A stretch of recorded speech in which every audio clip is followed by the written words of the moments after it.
Avianca, or the largest airline, was recognized by Cirium as being the world leader, actually, in emissions reductions while growing. So between 2019 and 2024, Avianca grew nearly 20% and reduced its emissions intensity nearly 20%. With that sharp focus on every emission counts, and every long-term emissions reduction we can do today helps us grow more sustainably. That's been sort of our north.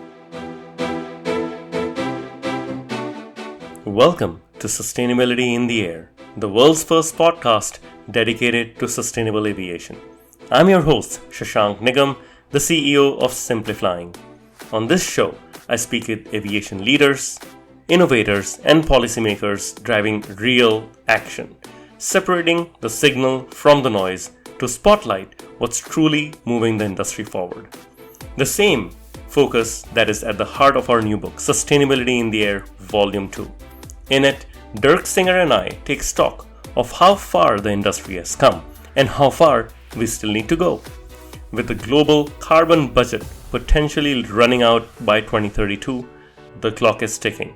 But the most promising solutions today aren't just environmentally sound, they are economically superior as well.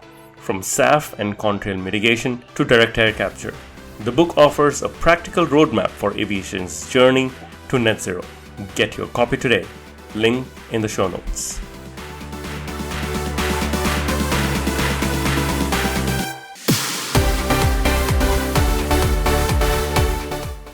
My guest today is Maria Whittaker, Chief Corporate Responsibility Officer at Abra Group, the parent company of airlines including Avianca and GOL.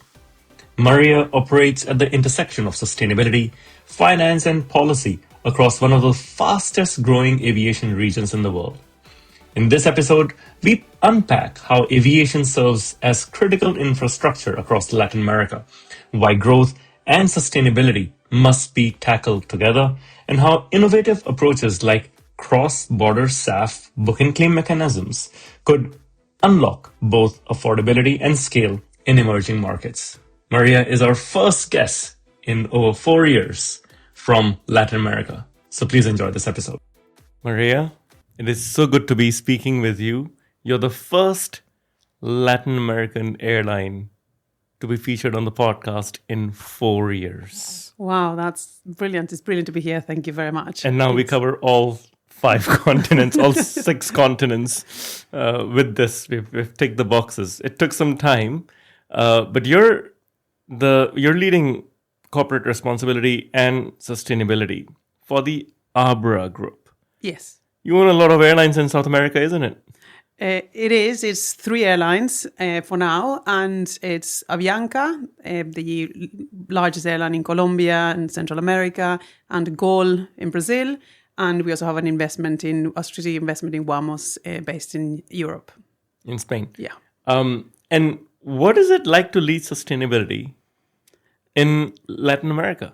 It's fascinating. There's a lot of challenges, a lot of opportunities, but it's sort of multidimensional, right? Because there's the policy angles, there's technology, there's sort of lessons to be learned, there's looking at what's happening in Europe. So I feel very lucky to have this role, frankly. I remember you were possibly the only head of sustainability of an airline at COP30. That's when I took notice, and I was in touch with a few friends at Abra, and I was like, you know what? She might be the only one. I think Carrie from British Airways was the other, but that was pretty much it. What was the feel like? Is aviation still talked about at meetings like COP? Well, this COP was quite special for us because obviously it was hosted by Brazil, and all of our stakeholders were there. And I don't think I was the only one. There were a few of us from Europe, and obviously other airlines from the region were there too. But we did take the opportunity to engage with all our stakeholders, and it was a brilliant opportunity to see everyone and open up the dialogue. I do firmly believe that we need to all work together. Mm-hmm. And dialogue early on is essential. So that's what COP enabled, and it was extremely positive experience. So yeah, we are trying to solve a lot of problems and we can't solve them in isolation, right? So we need to look at the system and engage. And I think that's our point of view. So that's why we were there very actively. Yeah. Right. Before we actually get into the airlines journey and what it is to be in the region, I'm curious about your journey. How did you end up in the role that you're in right now? Oh, yeah, I've done lots of different things. I'm originally from Argentina. I started very early on, many years ago, my career in Wall Street, then moved on to doing financial data for many years, a lot of very innovative things, but working in the markets and really understanding technology and even AI and sort of the modeling of data. And then, but more recently, I had set up with the ex-chief scientist for the UN Environment Programme, a soil carbon startup. We were working with Australia and the US and the UK, trying to decarbonize agricultural supply chains at scale. Absolutely fascinating, and volumes of learning. And then when that sort of came, that cycle came to an end, then I was asked to help Avianca with a roadmap for sustainability, or as a consulting job, and I took it as a challenge, and that led on to the creation of the role at Abra. So that's been a fascinating journey.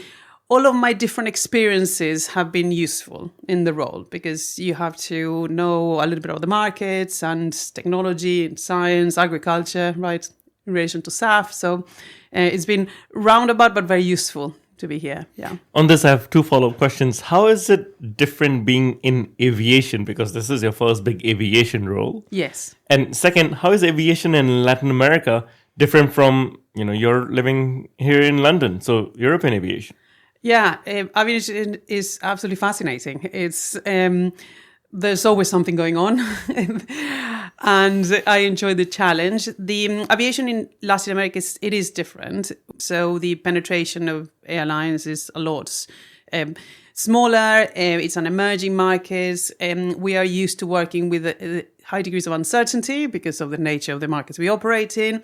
But we also provide an essential service. We connect a very diverse continent geographically and culturally.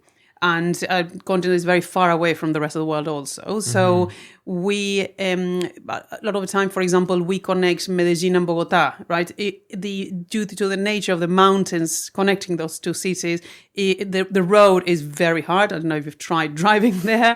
I have not. Or building tunnels is a non-starter. Same thing with Sao Paulo and Rio. You would need to build a tunnel twice the length of a Eurostar to be able to connect them. And it would need to be underground because of the geographical landscape connecting them. So, and we also fly to Belém. For example, in COP, everybody flew because building roads across the Amazon is probably not a good idea. So you need to find air and water transport for those locations. So we do provide an essential service and a sort of connectivity in vast regions that is a little bit different from the flights in Europe or the US, maybe. Yeah. This is very interesting. I've done significant work in Mexico, for example, and when we were working with Volaris, they used to do these campaigns at bus stations where they would say, "Oh, for the same fare of the bus, you can go take a flight. It's in 3 hours." From Mexico City to Tijuana, from Toluca to Tijuana, and people were taking 24-hour-long bus rides. You're saying it's already so hard to get between, let's say Rio and Sao Paulo, or Medellin and Bogota. What is the current mode of transport? Or do people just not travel? Or do very few people travel? Well, there's a lot of flights. And so flying is essential. Flying is essential. Yeah, there's a sort of 35-minute flight. What if people can't afford it? What about those? They will take the bus. And how long is the bus? Don't quote me on that, but very long. Okay, does not sound. You did not look like it sounded appetizing at all. No, and it's windy roads with high altitude, prone to landslides too. So it's Okay, so flying is an essential service. Flying connects regions that are otherwise not connected at all, and is just not practically feasible to have rail or road transport between most of these cities. No, and these countries are also emerging countries that have other desperate needs and have not been able to build the infrastructure of roads or rail transport that developed countries have been able to over the last sort of 50, 100 years, right? So it is a completely different starting point. Putting your sustainability hat back on, how do you actually balance growth with sustainability? Yeah, that's a great question, right? So the way we are focusing on operational efficiencies, right, and that's essential in terms of thinking about growth and how to balance sustainability. Last year or this year, we were recognized by Cirium, or Avianca, or the largest airline, was recognized by Cirium as being the world leader, actually, in emissions reductions while growing. So between 2019 and 2024, Avianca grew nearly 20% and reduced its emissions intensity nearly 20%, right? So with that sharp focus on every emission counts, and every long-term emissions reduction we can do today helps us grow more sustainably.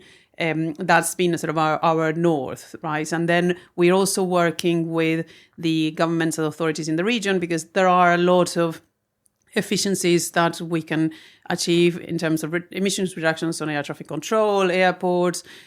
All around 56% of flights in Latin America are in congested airports. So that's huge opportunity to reduce emissions too. So the efforts is there, and obviously the sort of other technology solutions, but our focus is on flying ever more sustainably. Is sort of that's the core to what we do. Yeah. And on that, you've actually reduced your carbon emissions intensity by a double-digit percentage in the last few years, isn't it? Yeah, correct. How did you do that? Was it just fleet renewal? It was a combination of implementing world-leading fuel efficiency programs, right? Which I think all the airlines are doing, and there's continual improvement. Obviously, there's more tools now with AI to continue doing that, and also the reconfiguration of fleet. So we put more people on flights, and we modernize the cabins, so you have lighter cabins. So every kilogram and every bit of space you gain also increases efficiency, and also fleet renewal. Yes. Okay. So we have done a huge program of fleet renewal, and we have the largest order book in the next 5 years in the region also. So we are very excited, and we are working closely with the OEMs, obviously, because we want those airplanes delivered and those engines working. So that's sort of continual work for all of us, trying to sort of modernize our fleets. Because again, every emissions that you cut today, and with fleet, that's a permanent reduction in emissions. It's not a one-off, right? It's beneficial for the market. Right. You mentioned 3 airlines, but 2 of them are significant sized airlines, Avianca, as well as GOL. Do the sustainability strategy for both of these overlap, or is it quite different? Well, the way we are organizing things is moving on with the times, that we need to look at sustainability holistically. That's core to our strategy.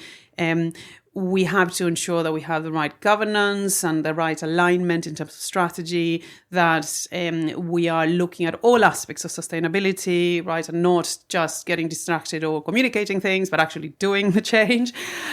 So the philosophy is sustainability has to be fully integrated into the day-to-day operation, right? And that's difficult, right? It's definitely not a standalone project.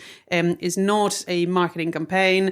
We are for real putting things on the ground and actually working with every bit of the organization. So as that, we have aligned the roles. This year, my role started about 12 months ago. So it's been a rapid journey of understanding what we needed to do, and now centralizing the overall strategy and the guardrails. Guardrails meaning the governance, the roles, make sure we have the right skills in place, and making sure that we have the right collective action. Say for CORSIA, you need lots of different disciplines and everybody to learn it, and also be the sort of advocate in chief for the group of airlines. But we are pushing full responsibility and accountability into the operations of the businesses. Every role is involved, and everybody needs to think sustainably. Right? Given, I'm hearing that there's an umbrella approach from a group level. How is sustainability at GOL different from sustainability at Avianca? Or is there any difference at all? Well, the north is the same, right? We're all heading there. We're all getting there. And there might be changes in priorities or the way we operate. Obviously, the fleet strategy is done at group level, but we have different needs and different types of aircraft and routes, right? So you have to, you operationalize the strategic direction and goal. And then also we operate in different countries with different requirements and different regulations too. So we have to prioritize those issues. And when for example, sustainability is not just about climate, it's also about social. So when there's social themes in certain regions, then we have to address them there at airline level, right? So there's the topics are generally the same, but the application, it takes sort of into consideration the independence of the operation. Right. And the local context. That does make sense. Typically, airlines will have a wedge chart, showing, if to achieve my net zero by 2050, I'll have X percentage SAF, X percentage of operational efficiency, X percentage new aircraft. Do you have that for both the airlines? Well, we've been looking at all of the levers that we have, and we are very sort of delighted with the progress we've made already. And I think we are one of the few airlines that can actually show the results. So we keep repeating that because we don't believe in empty promises, right? We're like, we are going to commit something. We need to know that it's achievable. On the things we can control, we have a very detailed plan. On the things we can't control, like the operational efficiencies from what governments, then we have a very detailed sort of engagement plan and stakeholder collaboration plan. Right. And then for the topics like SAF, then we're working very closely with the full ecosystem because although we do see it as a potential solution for the long term, we need to address the issue of affordability and actual sustainability. So in terms of affordability, we are working on proposals and solutions to address the price gap because we don't want because the price multiple is such, as you know, that between SAF and Jet A. Between SAF and Jet A, that it's closing now that Jet A has doubled in the last. Well, not really, because SAF is following jet fuel prices. Yeah. So the moment it decouples, then it might. But you would still need very high jet fuel prices. So to understand the impact on demand, so we've also been working with other airlines in the region on to say, okay, what are the policy levers that we can do to actually support the passenger, right? And to ensure that the cities have the connectivity and that the economies can continue to flourish while supporting the ambitions of Latin America of producing SAF, which are very laudable and exciting, but for the world, right? And then on the sustainability side, we're also working very hard to ensure that there are not unintended consequences of our sort of decisions on SAF. And that has to do a lot with the systemic implications on water and nature to make sure that we do foment truly sustainable SAF and the emissions reductions are not seen in isolation, right? Because we are in a system. So let's dig in a little into SAF. I believe it's one of your bigger levers. You've signed a partnership with Sumitomo. Yeah. What does that look like? What will you be doing with Sumitomo? So at Abra, we came up with this idea that we need to think innovatively and at systemic level, right? And there are some frameworks that can help us. So Article 6 is brilliant because it provides a framework where a developed country can help a developing country in exchange for carbon units, right? Really? So this is an Article, UN Article 6? No, Article 6 through the UN... the UN Charter? Yeah, the UN Charter. And I've not heard other airlines mention it. No, because that's our new idea, and we've come up with it, and we presented it at COP, and we are proposing that we create a sort of compliance book and claim system with developed countries that have need for SAF, but that can't produce it at the same with the same level of efficiency or cost as developing countries. So in this case, Brazil has the ability to produce, for example, alcohol to jet of high quality and high sustainability levels that would comply with Japanese requirements or the UK, Europe, frankly. And Japan has the need to consume SAF. But it doesn't make a lot of sense to transport ethanol or SAF from Brazil Why to ship Japan. the molecules? And both the Brazilian and the Japanese airlines have a domestic requirement to reduce their emissions. In Brazil, we have a mandate to reduce emissions using SAF, but we can't.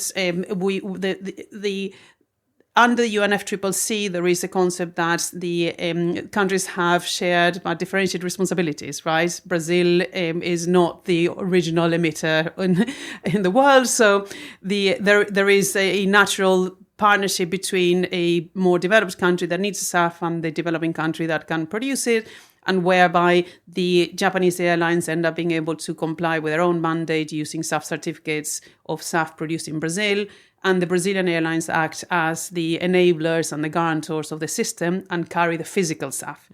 And So it's an international book and claim that you're trying to launch. And what Article 6 does is it allows let's say, Japan Airlines to work with Avianca, or GOL in this case, where GOL is flying the physical SAF or producing the physical SAF. And Japan Airlines is complying with the certificates. Maybe I used a bad example because Japan Airlines is Scope 1 and GOL is also Scope 1. Maybe we think of Toyota. It's a Scope 1. It's a Scope 1. Okay. It's a compliance. All you're doing is... you could introduce Scope 3, but because it's a compliance system, that's not allowed under... So this is Scope 1 to Scope 1? Scope 1 to Scope 1. So the Japan or ANA, any of the airlines, or even the cement industry in Japan, it does not need to be the airlines, but Japan purchases the Scope 1 certificates that are produced by Sumitomo Corporation in Brazil, of SAF.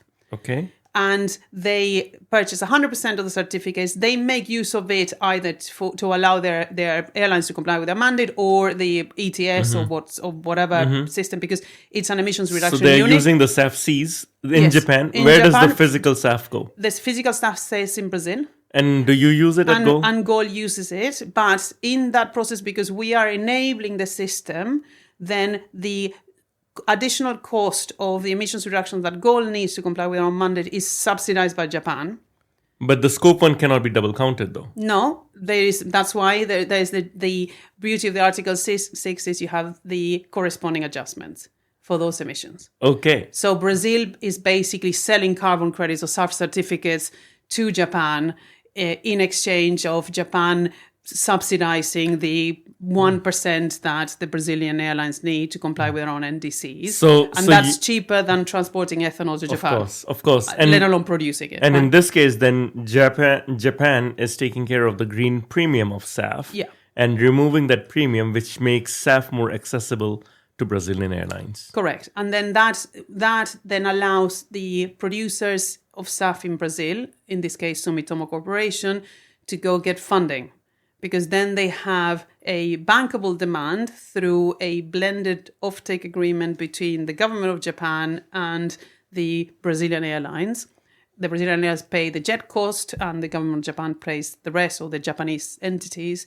And then they can go to the banks with a credible offtake, because that's the challenge in terms of bankability demand for projects. So we are unlocking everybody's needs, right? You preserve the connectivity in the developing country. You get energy security through bilateral agreements for the developed country that needs it, and you kickstart the industry of SAF in Brazil, right? Sponsored and supported by Japan, and Japan and Brazil have a long-standing sort of relationship, and they're working on an MOU under Article 6. So that's something that is appealing all around. Japan has also a brilliant mechanism called the JCM, that's joint crediting mechanism that supports that. Joint crediting mechanism. Okay. Yeah, and Brazil. The way Brazil has legislated SAF means that there is a book and claim system. There's a registry. There wouldn't be double counting. There's certification processes. So those two countries are very ready for it. You could do that also with many other countries. So say if the UK needs ESAF, then Brazil could do an ESAF MOU with... You could do an ESAF MOU, exactly. Interesting. So is Sumitomo involved here as a technology partner? They would be a producer. Okay. of They'll SAF. actually produce the SAF. They're Brazil. looking to produce SAF in Brazil, but they need financing. Right, of course. Right. So this is the bankable demand This that is you're the talking about. bankable demand creation. Got it. Yes. What is the feedstock in Brazil? There's various feedstocks in Brazil. In this case, could be sugarcane or which is a sort of So molasses, the alcohol to jet. Molasses for alcohol to jet, and because there's a lot of changes in that market, so there's an opportunity to make it more sustainable. Also, from our perspective, we care about water and biodiversity and whatnot. So the fact that it would have to comply with Japanese sustainability standards is appealing, because then we would be able to support Brazil to really produce high quality sustainable SAF. Got it. Do you foresee gold being the big off-taker here then for SAF? Well, we would be off-taking jet. Okay. So we would be taking skin on the game anyway, because airlines don't normally do long-term off-takes of jet either. But we would be, and then we'd be facilitating the process, and we are writing the methodology, and we are enabling the quality and transparency of the process. So yeah, but that would be available to all the Brazilian airlines, right? It's a system, it's an idea to sort of enable the system. And we are talking with airlines in Africa and other developing countries who also have small domestic markets that can't support the SAF industry, but we can. So we really think that could unlock the market and the scale and the issue of the bankability of demand. But there's no shortcuts. Sort of one needs to write a lot of documents and of policy think about work. the policy. Yes. So how do you work with policymakers on this? Frequently and intensely, and bringing ideas and documenting things, right? In its doing, I'm used to it. I come from a startup, right? So it hasn't phased me. I've written a whole ISO certification program for soil carbon. Wow. This is easy compared to that. Okay. So, yeah. You mentioned alcohol to jet. What about pathways like HEFA and e-fuels? Where do they stand for SAF and for the Abra Group in general? Well, clearly on the e-fuels, there's the issue of cost, right? But we are hopeful that there's a lot of innovation, right? And also the region has renewable energy. The grid in Brazil is, I don't know the exact numbers, but it's nearly 2/3 renewable, right? So there are huge opportunities for the production of e-SAFs in Brazil, particularly, and that's very appealing to us, because we think that's a sort of long-term solution. That and there's a lot of ways. There's a lot of biogas also available, and there are opportunities still to increase efficiencies in the system while generating feedstocks. Right, that's that. On HEFA, is the concern is always the actual sustainability and the how do we avoid systemic and unintended consequences, right? It is still 2-3 times more costly than jet fuel. The question is, what is the are there opportunities with the LCAFs, for example, in terms of the life cycle emissions and actually reducing more emissions net than using a little bit of SAF, right? So we need to actually open up those conversations and talk about the system and the priorities, and then also look at the abatement costs. So the abatement cost by ton of cutting fuel emissions today is extremely attractive and positive, because you reduce costs on fuel. Fleet pays for itself and it's neutral in terms of abatement costs, even without considering the business benefit of having a new fleet. But then SAF is at $400-500 a ton of carbon dioxide abated, is less attractive and more difficult to justify. So we just need to look at all the options that we have available today. And in reality, the region will have to, as a whole, take a slightly potentially slower path than other regions to make sure that the impact on connectivity is not as sharp. It will impact connectivity, like sustainability will impact connectivity and demand at some point, right? So let's bring in the mandate here. You mentioned the Brazilian mandate a few times. What is the mandate? So Brazil has implemented an emissions reduction mandate using SAF for domestic airlines. There's 3 domestic airlines. So Latam, Gol, and Azul. Yes. The intention was to promote the development of sustainable aviation fuels for export as an industry and as an appealing opportunity, because Brazil has a long legacy of biofuel, biodiesel and ethanol, right? So what the way it works is it starts next year with a 1% emissions reduction for the year, right? Going up to 10% by 2037. But that means, like, depending on the carbon intensity of the SAF you get, how much SAF you need. It's not 1%, it will be 1, 2, 3, 4, 5%, right? That's important to clarify, because it's different than the blend mandates in Europe. The problem is all of the incentives and all of the focus has been so far on the production side, which is great, it's needed, but as Europe has shown, production incentives do not translate in a reduction in price, right? So at the moment, we're working closely with the government, and we, as an industry, we're all very aligned, and we're really working in a coordinated way to make sure that we come up with the government to come with solutions that are good for the country, right? And saying we need incentives for the demand. We need to address the price gap. Yeah. Right? Because otherwise we're going to have a sharp impact on ticket prices, and the Brazilian passenger will end up supporting an export industry, right? So the key, and we can't tinker around the edges. So if we think of tax incentives, well, but if that reduces the cost from 3 times jet to 2.9 times jet, it doesn't help, right? So we need properly structural solutions. And so in that, at Abra, we are promoting, obviously, the Article 6 solution, but that'll take time, but that's a solution. We are also now introducing a concept of a revenue certainty mechanism funded by multilaterals. And that's where you could start to share the cost, you could start to reduce the impact, the immediate impact, and you can delay, and everybody can contribute, because you get different types of multilaterals supporting the government, the producers, and the demand. And then you carry the first 5, 10, 15 years of the program. And then we're also watching closely the double auction systems that are appearing in Europe, because we also think that we might need both.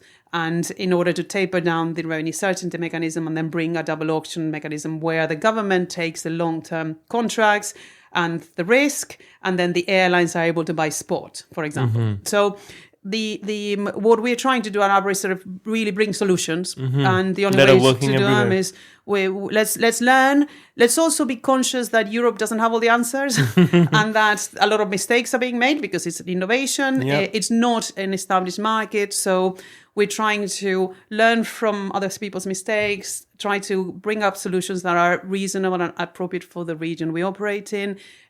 Always with the view that we want to produce truly sustainable SAF, and we want export, because the more scale the producers have in Latin America, the cheaper it'll be for us. So our interests are aligned. Right.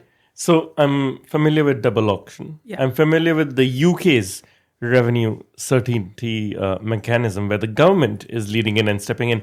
How would a multilateral revenue certainty mechanism work in Avianca's or Gold's case? Well, we're thinking it for Brazil. And the way we're thinking is it would need to be led by the government. So it's very much like a UK version of a Brazilian RCM. Absolutely. And the question is, where does the funding come to fund the gap? So in Brazil, the cost of fuel is on average 40% of our operating costs. Right? That's what the passengers can pay. We've been paying historically, and we're like, okay, it's not great, because in other regions it's 25%. And with this sort of the current environment, it's going to be a lot higher. So let's see what the passenger can support, right? But the producers need more. There's a gap, and that gap for 5, 10, 15 years, right, until prices go down and ability to pay goes up, right? So let's ring fence that, and that's an amount. Then we'll divide it between the producers taking ownership of some of it, the government taking ownership of others, because this is a development effort for a new industry that is SAF, right? And then the airlines on the passengers or other participants in the supply chain of aviation can take another portion of it, and then those portions are funded by multilaterals, right? So there's multi-layered. It's complex, but it's not unachievable. And has it been done in other industries before? It has not been done this way, no. But again, it's a bit like the Article 6 idea. It's very similar, and we're just tinkering at the edges to make it work at the in the system level, aviation in context. the aviation context. Yeah. Very interesting. It's very fascinating to see how at these early stages, so much of the work is policy oriented or theoretical, rather than let me operate a flight with 30% SAF. Yes. Right. That comes later, and I think that's quite unique. When I speak with different airlines, like when I had Scott Kirby from United Airlines on the podcast, he talked about the incentives in the US. And at that time, IRA was still in effect and how excited he was about that. When I speak to European Airlines CEO, let's say Anko at SAS Scandinavian, he told me about his very well-educated customer base. The Scandinavians know sustainability and they demand it from the airlines. If we go to South America, who would you say is your most educated stakeholder, and who is the least educated where you need to educate them the most to bring them up to speed? Interesting question. The sustainability in Latin America is different in a sense that people have more urgent problems, right? It's not top 3, top 5. It's not top 3 or top 5 of people's minds. But you're a top executive at an airline then. So you're bringing it, to the top rung. And we find that the governments are interested in the topic, but they're not resourced. So sometimes you're working with 2 or 3 very educated, aware people, but they don't have the support, the time, or the bandwidth to think through issues and really implement them, right? And there's also a lot of political change. Brazil and Colombia going through elections this year, so there's a lot of change in staff and people. So the education works both ways also. So we're spending a lot of time working capacity building in the region. And a lot of the time is about the airline economics, about the airline's needs, about how airlines are not the same as land transport, because the industry is extremely sophisticated in their biofuels for land transport, but the economics are different. So there's a lot of education on the realities of the airline industry first. Conversely, there's a lot of education of European or global players that want to play in the region about the limitations of the region, right? And the challenges, and that the solutions, promoting solutions that work in Europe or that have worked in the US is not realistic and will have that significant impact on connectivity, for example. So we spend quite a lot of time working with global stakeholders, engaging and aligning and explaining that the region is not a homogeneous region. It's very diverse in terms of the needs, cultures, and stages of development, but also that the solutions need to be realistic to the region. So when everybody celebrates, Brazil has a brilliant mandate, there's a lot of demand, then we say, well, we haven't resolved the issue of the demand yet. So there is a mandate, yes, but the economics don't work. So we're still working on it. So the nuance is important. So I think that's the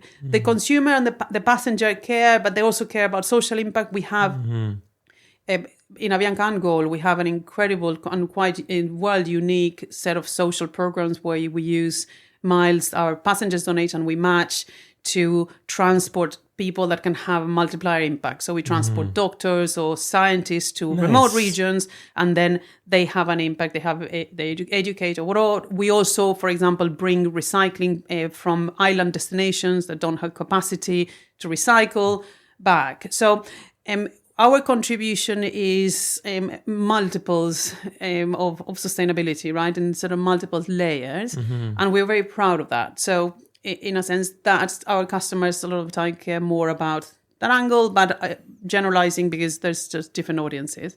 But yeah, on the education, on sustainability, it's about the realities of the country, what can it tolerate, and then how do we bring solutions? Yeah. You talked about the customer. I'm assuming that the customer is generally price sensitive. Yes. So who's going to pay for the increased cost of running sustainable operations? That's what we're working on, right? So hence we need help from the developed world, right? Because then we know that the region can provide solutions that are global, like SAF. We also need help from the usual multilateral institutions, because we would love an incentive like the IRA, but Brazil is not California, right? Yeah.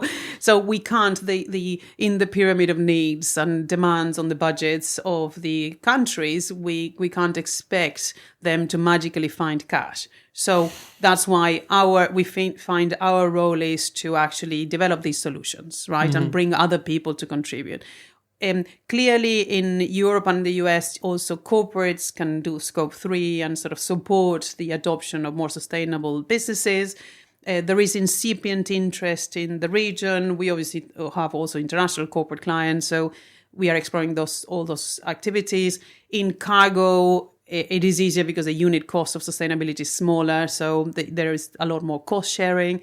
But the name of the game is the cost sharing, the bringing solutions, and actually the benefit of me being here is I can be I can understand what's happening in Europe and be close to it, and then learn, right? Yep. And then bring the solutions that adapt into the region. Yeah, so. I love how you're applying actually the best of what's going on around the world. The Article 6 being applied between Japan and Brazil, RCM, its own version being applied in South America. I think it's very fascinating how you're trying to apply all of these to the local context. To try to scale sustainability. If you look at the next 3 to 5 years from now, what would be the top priorities for you to achieve when leading sustainability at Abra? I think from our perspective, the staying on track in terms of fleet renewal, that's top priority, because that has long-term and multiple impacts. So first, then the second one is ideally, we will have written and approved the Article 6 methodology, and we have our first plant with Sumitomo. The Sumitomo has their first plant past FID, and we have a structure that works, and we've shown the world how to do it, right? And it will be bumpy, it will be difficult, but I think 5 years is a good time, and by then we should be able to demonstrate the results. Yeah, because then I think that's something duplicatable across the global south, from Kenya to India. Totally, yeah. Or to Fiji. They have sugarcane. Lots of it. Yes. Very, very, very fascinating. What is something you came in not expecting in this role 1 year ago that's completely surprised you? I think the variety of topics that I'm dealing with. So I look after reporting, social impact, but I also look at belonging for the group. And there's new topics to learn all the time. I know you're passionate about this, so I do want to bring it up. In Brazil, in the countries you operate, you are in one of the most ecologically sensitive areas in the world, the Amazon basin and beyond. What about agriculture and new use of agriculture? I know you have views on it, and I'd love to hear how that plays into sustainability. Interesting question. I come from agriculture, yes, and looking at you had your own farm, right? Yes, in Argentina? With my sisters, yes. What did you have on the farm? We do the usual Argentine crops and so wheat, soy, maize, and we look after our soils. And sort of my legacy from looking at soil and soil carbon is we need to really think about the impact. And biodiversity is not just about deforestation, right?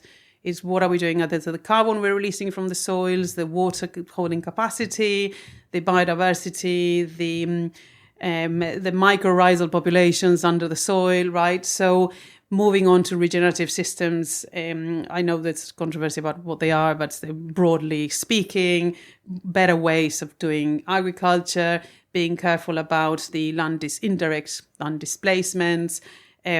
That's why we need to think at systems level, right? Because if you measure or certify things at production unit level, then you're not considering the impact on the water system, for example, right? So it's all well and good to have one field that's very sustainable, but if you haven't accounted for your impact on the water table or the water availability for the rest of the population is important. So Brazil and the rest of Latin America has water stress already. I worked a lot with Australia, where there's cycles of drought and flood. So we need to build from the place we're on. And we need to be extremely careful and conscious that the solutions we're bringing are net positive in all dimensions. Yeah, I love this sense of stewardship that you're bringing to aviation, I would say, globally.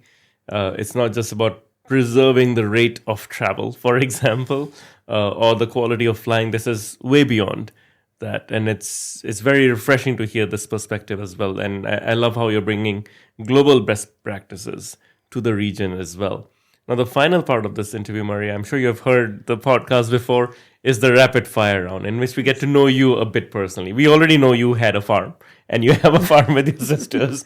But, simple things like, what's your favorite airline that's not part of Abra Group? I have to say Varig. I know it's long gone, but back in the 1980s, Varig had a 747 that came all the way to Buenos Aires and took us to Sao Paulo, and all of us that wanted to get out to Buenos Aires. It's very far away from everywhere else. And we all went and bought chocolates in the free shop and then got back on airplanes to go to Europe.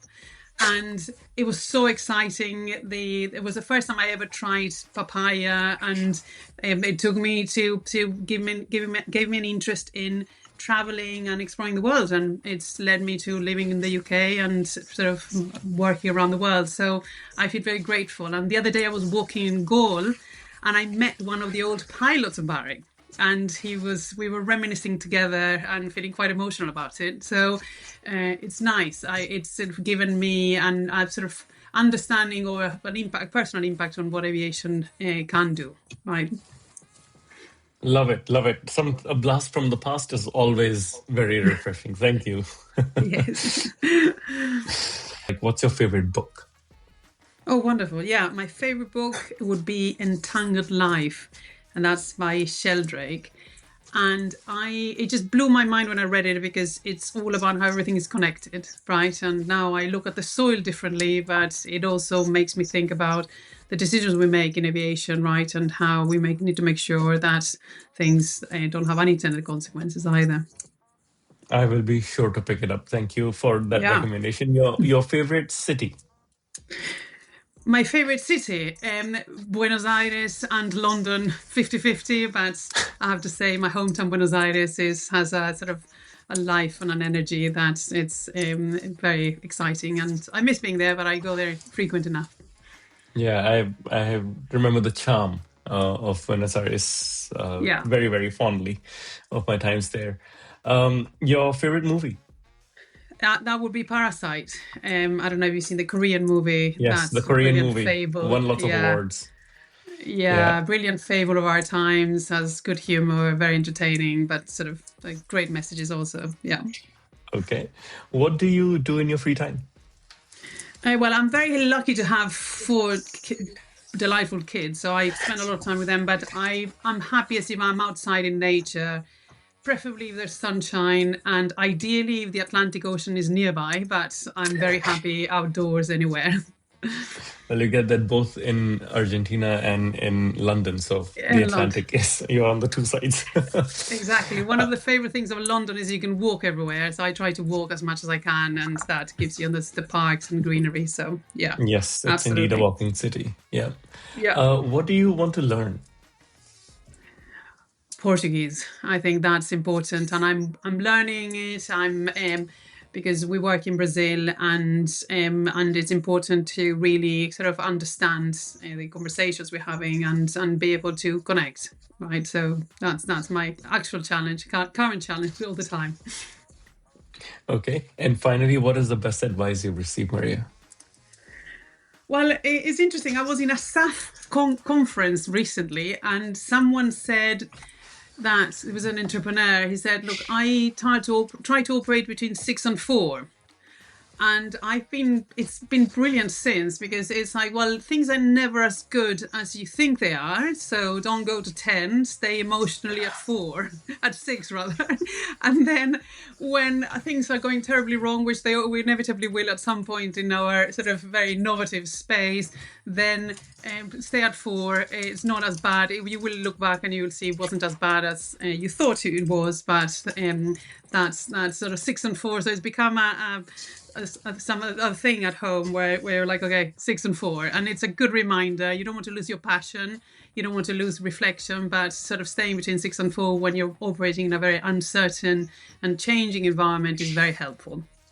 Very interesting. I had never thought about it that way, but I will keep it in mind. Thank you. Oh, you're welcome. Thank you for that. Yeah, it's been very helpful for me too. Okay, Maria, it was great having you on the show, and I wish you all the best for all the good work you're doing at Abra. And great to finally have someone from Latin America representing the voice of the continent. Thank you. Thank you, Shashank. It's been an absolute pleasure. Thank you for listening to this episode of Sustainability in the Air. Aviation is one of the hardest to decarbonize industries, yet there are multiple paths to get to net zero. Awareness is key to a green future. So please give us your support to help our sustainable aviation insights reach a wider audience. You can do this by sharing this episode on your network, on LinkedIn, Twitter, or even WhatsApp. Or perhaps you might consider leaving a review on Apple Podcasts, Spotify, or wherever you listen to this episode. You can start a conversation with us by writing to us at podcast@simpliflying, that's simply with an i.com. And for more content on sustainable aviation, please visit our website green.simpliflying.com and join the movement. Sustainability in the Air is an original podcast by Simpliflying. The show is produced by Juraj Toth in Slovakia. Dirk Singer is our Director of Sustainability, who leads research for each interviewee out of Greenwich, UK. Shubhadeep Pal is our Supervising Editor based out of Mumbai and Singapore. The articles are written by Ayushi Badola in Dehradun in India and Meera Hull in Montreal, Quebec. Creative design is led by Ligia Esteve in Montreal. Baiba Drimen is the project director for the show based out of Valencia, Spain. Special thanks to Wendy Sim in Singapore. And I'm Shashank Nigam, the CEO of Simpliflying and your host. Please feel free to connect with me on LinkedIn.